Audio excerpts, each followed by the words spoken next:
ಜನತಾದಳ ಪಕ್ಷ ಕೇವಲ ಹಳೆ ಮೈಸೂರು ಪ್ರಾಂತ್ಯಕ್ಕೆ ಸೀಮಿತವಾಗಿರ್ತಕ್ಕಂಥ ಪಕ್ಷ ಅಲ್ಲ. ಕರ್ನಾಟಕ ರಾಜ್ಯದಲ್ಲಿ ಬರ್ತಕ್ಕಂಥ 224 ಕ್ಷೇತ್ರಗಳಲ್ಲೂ ಕೂಡ ಪಕ್ಷದ ಕಾರ್ಯಕರ್ತರಿದ್ದಾರೆ, ಪಕ್ಷವನ್ನು ಕಟ್ಬಡಿಸಿರ್ತಕ್ಕಂಥ ಅಭಿಮಾನಿಗಳಿದ್ದಾರೆ. ಯಾವ ಕಾರಣಕ್ಕೂ ನಿಮ್ಮನ್ನ ಕೈಯನ್ನು ಬಿಡ್ತಕ್ಕಂಥ ಪ್ರಶ್ನೆ ಇಲ್ಲ. ಇವತ್ತು ಒಂದು ಸವಾಲನ್ನು ಸ್ವೀಕಾರ ಮಾಡಿದ್ದೇವೆ. ಆ ಸವಾಲು ನನ್ನ ಮುಂದೆ ಇರ್ತಕ್ಕಂಥದ್ದು, ಮೊದಲು ನಿಮ್ಮ ಚುನಾವಣೆಯನ್ನು ಮಾಡಬೇಕಾಗಿದೆ. ನಿಮ್ಮ ಚುನಾವಣೆ ಅಂದರೆ ಡಿಸೆಂಬರ್ ತಿಂಗಳಲ್ಲಿ ಬರ್ತಾ ಇರ್ತಕ್ಕಂಥ ಗ್ರಾಮ ಪಂಚಾಯಿತಿ ಚುನಾವಣೆ. ನೀವೆಲ್ಲರೂ ನಿಮ್ಮ ಗ್ರಾಮಗಳಲ್ಲಿ ನಿರಂತರವಾಗಿ ಒಡನಾಟವನ್ನು ಇಟ್ಕೊಂಡು ಯಾವುದೇ ಪಕ್ಷದ ಚಿಹ್ನೆ ಅಡಿ ನಡೀದೇ ಹೋದರೂ ಕೂಡ ಗ್ರಾಮ ಪಂಚಾಯಿತಿ ಚುನಾವಣೆ ಪಕ್ಷದ ಬೆಂಬಲಿತ ಅಭ್ಯರ್ಥಿಗಳಾಗಿ ತಾವೇನು ನಮ್ಮ ಪಕ್ಷದಲ್ಲಿ ಗುರುತಿಸ್ಕೊಂಡಿರ್ತೀರಿ, ನೀವೆಲ್ಲ ನಿಮ್ಮ ನಿಮ್ಮ ಗ್ರಾಮಗಳಲ್ಲಿ ನಾನೊಬ್ಬ ಗ್ರಾಮ ಪಂಚಾಯಿತಿ ಸದಸ್ಯ ಆಗಬೇಕು, ಅಧ್ಯಕ್ಷ ಆಗಬೇಕು, ಉಪಾಧ್ಯಕ್ಷ ಆಗಬೇಕು ಅಂತಕ್ಕಂಥ ಕನಸನ್ನ ಏನು ಹೊತ್ತಿರ್ತೀರಿ. ಅದಕ್ಕೆ ಪೂರಕವಾಗಿ ಸಕಾರಾತ್ಮಕವಾಗಿ ಇವತ್ತು ಪಕ್ಷದ ಅಭ್ಯರ್ಥಿಗಳು ನಿಮ್ಮ ಜೊತೆಯಲ್ಲಿ ಏನು ಹೆಜ್ಜೆಯನ್ನು ಹಾಕ್ತಾ ಇದ್ದಾರೆ, ಅದನ್ನ ನಾವು ಕೂಡ ಪಕ್ಷದ ವರಿಷ್ಠರ ಗಮನಕ್ಕೆ ತಗೊಂಡು ಬರಬೇಕಾಗ್ತದೆ. ಯಾಕೆಂದ್ರೆ ನಿಮ್ಮ ಪ್ರಾಮಾಣಿಕ ಪ್ರಯತ್ನ ಪಕ್ಷದ ವರಿಷ್ಠರಾಗಿರ್ತಕ್ಕಂಥ ದೇವೇಗೌಡರು ಸಾಹೇಬ್ರಿಗೂ ಕೂಡ ನಿಮ್ಮ ಹೋರಾಟ ಮುಟ್ಟಬೇಕಾಗ್ತದೆ. ಆ ಹಿನ್ನೆಲೆಯಲ್ಲಿ ಇವತ್ತು ಬಂದು ನಿಂತಿದ್ದೇನಣ್ಣ. ತದನಂತರ ಜಿಲ್ಲಾ ಪಂಚಾಯಿತಿ, ತಾಲೂಕು ಪಂಚಾಯಿತಿ ಚುನಾವಣೆಗಳಿದೆ. ಇವೆಲ್ಲ ಚುನಾವಣೆಗಳಲ್ಲಿ ನಾವು ಹಿಡಿತವನ್ನ ಸಾಧಿಸಿದ್ರೆ 100ಕ್ಕೆ 100 ಮುಂಬರ್ತಕ್ಕಂಥ 2028ರ ಚುನಾವಣೆ ಜನತಾದಳ ಪಕ್ಷವನ್ನ ಯಾರು ಕೂಡ ತಡಿಲಿಕ್ಕಾಗೋದಿಲ್ಲ. ಕರ್ನಾಟಕ ರಾಜ್ಯದಲ್ಲಿ 100ಕ್ಕೆ 100 ಮೊದಲನೇ ಸ್ಥಾನದಲ್ಲಿ ಜನತಾದಳ ಪಕ್ಷ ಕರ್ನಾಟಕದ 7.5 ಕೋಟಿ ಕನ್ನಡಿಗರ ಒಂದು ಹೃದಯವನ್ನ ಗೆಲ್ತಕ್ಕಂಥದಕ್ಕೆ ನಿಮ್ಮ ಹೋರಾಟ ಇಂದಿನಿಂದ ಪ್ರಾರಂಭ ಮಾಡ್ಬೋದಾ ಅಣ್ಣ? ಇಂದಿನಿಂದ ಪ್ರಾರಂಭ ಮಾಡ್ಬೋದಾ? 3 ವರ್ಷ ಇದೆ. 3 ವರ್ಷ ಅಂದ್ರೆ ವರ್ಷಕ್ಕೆ 365 ದಿನ, ಇನ್ನೂ 1000 ದಿನ ಇದೆ. ಈಗಲೇ ಯಾಕೆ ಮನೆ ಬಿಟ್ಟು ಆಚೆ ಕಡೆ ಹೋಗ್ಬೇಕು? ಚುನಾವಣೆ ಬಂದಾಗ ಮಾಡಿದ್ರೆ ಆಯ್ತು ಅಂತ ಯಾರು ಕೂಡ ದಯವಿಟ್ಟು ಮನೇಲಿ ಕೂತ್ಕೊಳ್ಳೋದು ಬೇಡ. ನಿಮಗೆಲ್ಲ ಗೊತ್ತಿದೆ, ನನ್ನ ರಾಜಕಾರಣದ ಜೀವನದ 3 ಸೋಲುಗಳು. ನಿಖಿಲ್ ಕುಮಾರಸ್ವಾಮಿನ ಸೋಲಿಸಲಿಕ್ಕೆ ಎಲ್ಲ ಪಕ್ಷ ಒಟ್ಟಾಗಿ ನನ್ನ ವಿರುದ್ಧ ಕೆಲಸ ಮಾಡಿರ್ತಕ್ಕಂಥ ನಿದರ್ಶನಗಳು ನಾನು ನೋಡಿದ್ದೀನಿ. ನನ್ನ ಚುನಾವಣೆಯ 3 ಸೋಲು ನನ್ನ ರಾಜಕಾರಣದ ಬದುಕಿನ ಪರಿಪಕ್ವತೆಯನ್ನು ಕಲಿಸ್ಕೊಡ್ತಕ್ಕಂಥದ್ದಕ್ಕೆ 3 ಕ್ಷೇತ್ರದ ಜನತೆ ಬಹುಶಃ ನನಗೆ ಪರೀಕ್ಷೆಯನ್ನ ಮಾಡಿದ್ದಾರೆ ಅಂತಕ್ಕಂಥದ್ದನ್ನ ನಾನು ಅದನ್ನ ಭಾವಿಸಿದ್ದೇನೆ.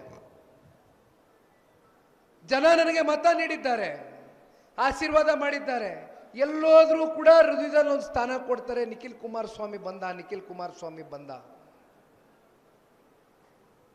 ಆದ್ರೆ ನಮ್ಗೆ ಓಟ್ ಹಾಕಿರ್ತಕ್ಕಂಥ ಜನ ಇದ್ದಾರೆ, ನಮ್ಮೇಲೆ ಪ್ರೀತಿ ಇಟ್ಟಿರ್ತಕ್ಕಂಥ ಜನ ಇದ್ದಾರೆ, ನಮ್ಮೇಲೆ ವಿಶ್ವಾಸ, ನಮ್ಮೇಲೆ ಅಭಿಮಾನ ಇಟ್ಟಿರ್ತಕ್ಕಂಥ ಜನ ಇದ್ದಾರೆ. ಯಾವ ಕಾರಣಕ್ಕೂ ಅವರ ಅಭಿಮಾನವನ್ನ ಹುಸಿಗೊಳಿಸ್ತಕ್ಕಂಥ ಕೆಲಸ ನಾನು ಮಾಡ್ಲಿಕ್ಕೆ ಸಾಧ್ಯನೇ ಇಲ್ಲ. ಹಾಗಾಗಿ ನನ್ನ 3 ಚುನಾವಣೆ ಸೋಲ್ ಬಗ್ಗೆ ನಾನು ತಲೆ ಕೆಡಿಸ್ಕೊಂಡಿಲ್ಲ. ಮುಂದಿನ 2028ರ ವಿಧಾನಸಭಾ ಚುನಾವಣೆಯಲ್ಲಿ ನಿಖಿಲ್ ಕುಮಾರಸ್ವಾಮಿ ಎಲ್ಲಿ ಚುನಾವಣೆ ಸ್ಪರ್ಧೆ ಮಾಡಬೇಕು ಅಂತಕ್ಕಂಥದ್ದು ಇವತ್ತು ಸಾರ್ವಜನಿಕ ವಲಯದಲ್ಲಿ ಒಂದು ಚರ್ಚೆಯಾಗೇ ಉಳಿಲಿ. ನನ್ನ ತಲೆನಲ್ಲಿ ನಾನು ಎಲ್ಲೋ ಚುನಾವಣೆ ನಿಂತ್ಕೋಬೇಕು ಅಂತಕ್ಕಂಥದ್ದಲ್ಲ. ಜನತಾದಳ ಪಕ್ಷದ ಕಾರ್ಯಕರ್ತರನ್ನ 2028ರ ವಿಧಾನಸಭಾ ಚುನಾವಣೆ ಗಡಿಯಲ್ಲಿ ಒಂದು ದಡವನ್ನ ಸೇರಿಸ್ತಕ್ಕಂಥ ಕೆಲಸವನ್ನ ಈ ನಿಖಿಲ್ ಕುಮಾರಸ್ವಾಮಿ ಮಾಡ್ತಕ್ಕಂಥ ಸವಾಲು ಇವತ್ತು ನಿಮ್ಮೆಲ್ಲರ ಸಹಕಾರದೊಂದಿಗೆ ಇವತ್ತು ತಗೊಳ್ಬೇಕಾಗ್ತದಣ್ಣ. ನಾನೊಬ್ಬನೇ ಸವಾಲನ್ನು ಸ್ವೀಕಾರ ಮಾಡಿದ್ರೆ ಆಗೋದಿಲ್ಲ, ನೀವೆಲ್ಲರೂ ಕೂಡ ಈ ಸವಾಲನ್ನು ಸ್ವೀಕಾರ ಮಾಡಬೇಕು. ಪ್ರಾದೇಶಿಕ ಪಕ್ಷದ ಅವಶ್ಯಕತೆ, ಅದರ ಅನಿವಾರ್ಯತೆ ಅಕ್ಕಪಕ್ಕ ರಾಜ್ಯಗಳಲ್ಲಿ ತಾವು ನೋಡ್ತಿದ್ದೀರಿ. ಹಲವಾರು ನಮ್ಮ ಅಕ್ಕಪಕ್ಕ ರಾಜ್ಯಗಳಲ್ಲಿ ಪ್ರಾದೇಶಿಕ ಪಕ್ಷ ಸಂಪೂರ್ಣ ಬಹುಮತದೊಂದಿಗೆ ಆಡಳಿತವನ್ನು ಮಾಡಿರ್ತಕ್ಕಂಥದ್ದು, ಮಾಡ್ತಾ ಇರ್ತಕ್ಕಂಥ ನಿದರ್ಶನಗಳನ್ನ ನಮ್ಮ ಕಣ್ಣು ಮುಂದೆ ಇದೆ. ಸನ್ಮಾನ್ಯ ದೇವೇಗೌಡರು ಸಾಹೇಬರು ಇತ್ತೀಚೆಗೆ ನಾನು ರಾಯಚೂರಿಗೆ ಹೋಗಿದ್ದೆ. ರಾಯಚೂರಿನ ಸಿಂಧನೂರು, ಮಾನ್ವಿ, ದೇವದುರ್ಗ 3 ತಾಲೂಕುಗಳಿಗೆ ಭೇಟಿ ಕೊಟ್ಟಂತ ಸಂದರ್ಭದಲ್ಲಿ ದೇವದುರ್ಗ ದೇವರ ನಾಡು ಅಂತಕ್ಕಂಥ ಪ್ರಸಿದ್ಧಿಯನ್ನು ಏನು ಪಡ್ಕೊಂಡಿದೆ. ದೇವದುರ್ಗಕ್ಕೆ ಸನ್ಮಾನ್ಯ ದೇವೇಗೌಡರು ಸಾಹೇಬರ ಪ್ರತಿಮೆಯನ್ನ ಅನಾವರಣಗೊಳಿಸ್ತಕ್ಕಂಥದಕ್ಕೆ ಆ ಭಾಗದ ರೈತರು ಸನ್ಮಾನ್ಯ ದೇವೇಗೌಡರು ಸಾಹೇಬರಿಗೆ ಆಹ್ವಾನವನ್ನು ಕೊಡ್ತಾರೆ. ದೇವೇಗೌಡರು ಸಾಹೇಬರು ಅಲ್ಲಿ ಬಂದಂತ ಸಂದರ್ಭದಲ್ಲಿ ನಾನು ನನ್ನ ರಾಜ್ಯ ಪ್ರವಾಸದಲ್ಲಿ ಏನಿದ್ದೆ, ಅವರು ಹೆಲಿಕಾಪ್ಟರ್ನಲ್ಲಿ ಬಂದರು. ನಾನು ರಸ್ತೆನಲ್ಲಿ ಗಾಡಿನಲ್ಲಿ ನನ್ನ ಕಾರ್ನಲ್ಲಿ ಬರಬೇಕಾದ್ರೆ ದೇವದುರ್ಗದಲ್ಲಿ ಹಳ್ಳಿಯಿಂದ ಜನ ದೇವೇಗೌಡರನ್ನ ಕಾಣಬೇಕು ಅಂತಕ್ಕಂಥ ನಿರೀಕ್ಷೆನಲ್ಲಿದ್ದರು. ಅದಕ್ಕೆ ಕಾರಣ 90ರ ದಶಕದಲ್ಲಿ, 90ರ ದಶಕ ಅಂದರೆ ನಾನು ಇನ್ನೂ 2-3 ವಯಸ್ಸಿನ ಹುಡುಗ, ಚಿಕ್ಕ ಬಾಲಕ. ಆ ಸಂದರ್ಭದಲ್ಲಿ ಸನ್ಮಾನ್ಯ ದೇವೇಗೌಡರು ಸಾಹೇಬರಿಗೆ ರೈತಾಪಿ ವರ್ಗ ಒಂದು ಸಮಾಲೋಚನೆಗೆ ಕರೀತಾರೆ.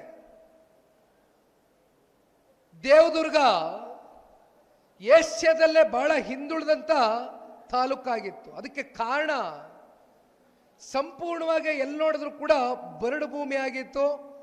ಎಲ್ಲೂ ಕೂಡ ನೀರಾವರಿ ಅಂತಕ್ಕಂಥ ಯೋಜನೆ ಎಲ್ಲೂ ಕೂಡ 1 ಇಂಚು ನೀರು ಕೂಡ ನೀವು ನೋಡ್ಲಿಕ್ಕೆ ಸಾಧ್ಯ ಇರಲಿಲ್ಲ.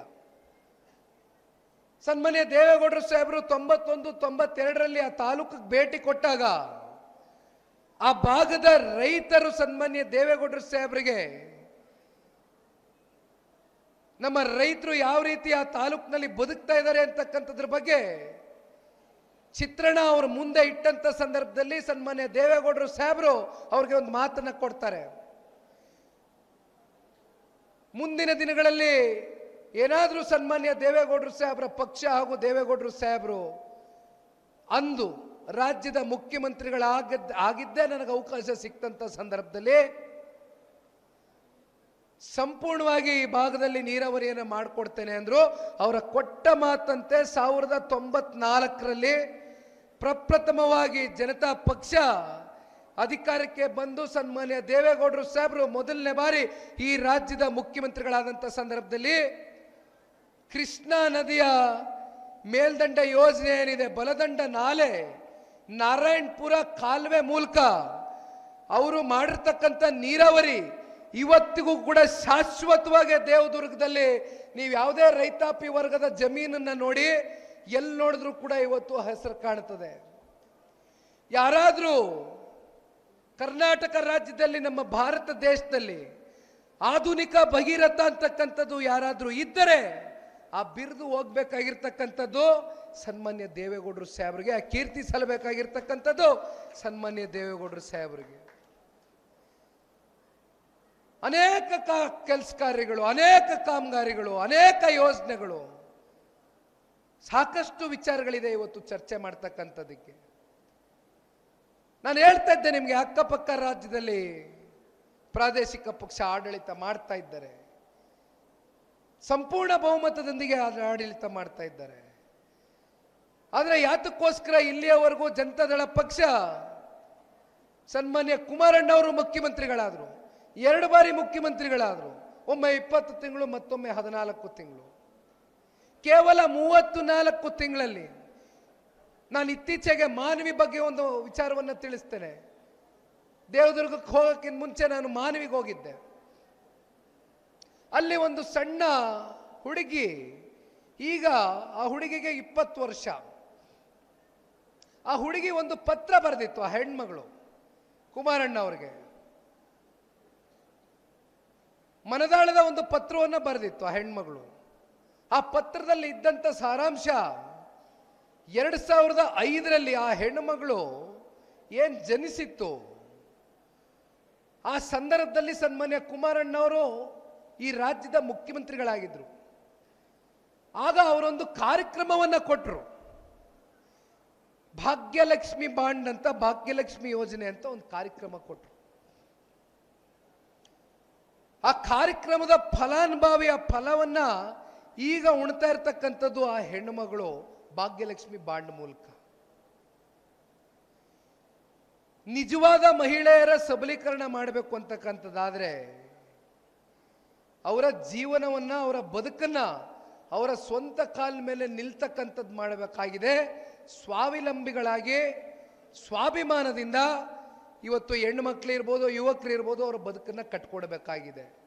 ಅದು ನಿಜವಾದ ಮಹಿಳೆಯರ ಸಬಲೀಕರಣ. ಸ್ವಾದಿಷ್ಟತೆಯ ಸ್ವಾದ, ತಾಜಾತನದ ಆಹ್ಲಾದ, ಉತ್ತಮ ಆರೋಗ್ಯ ಮತ್ತು ಹೆಚ್ಚಿನ ರೋಗ ನಿರೋಧಕ ಶಕ್ತಿಯ ವೃದ್ಧಿಗೆ ಈಗ ನಿಮಗೆ ಸಿಗುತ್ತಿದೆ ಉತ್ತಮ ಗುಣಮಟ್ಟದ ಪೌಷ್ಟಿಕಾಂಶ. Shri Vaidik millet health mix. ಇದು ಸಿರಿಧಾನ್ಯಗಳ ಸಂಪತ್ತು.